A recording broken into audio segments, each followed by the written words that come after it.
Mic दिदिनु होला।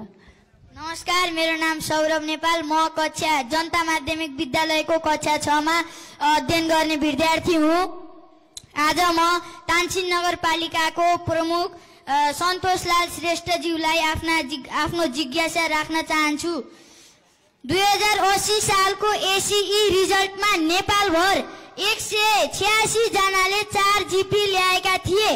ती मध्ये पाल्पा जिल्लाबाट पनि 2 जनाले 4 जीपी ल्याउन सफल भएका थिए। ती मध्ये पनि हाम्रो तानसेन नगरपालिकाको विद्यालय जनता माध्यमिक विद्यालयको विद्यार्थीले 4 जीपी ल्याउन सफल भएको थियो।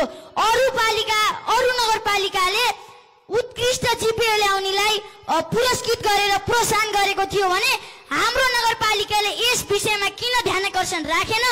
त्यो विद्यार्थीलाई किन पुरस्कृत गरेन? र अर्को प्रश्न, हामी तानसेन नगरपालिकामा पढ्न आउने डेरामा बस्ने विद्यार्थीहरूलाई पानी र फोहोरको धेरै समस्या छ।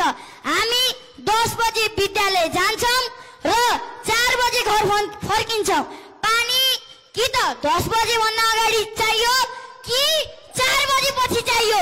फोहोरको गाडी हामी जब स्कुल हिँड्छौं त्यसपछि मात्र फोहोरको गाडी आउँछ। के यो सम्भव छ?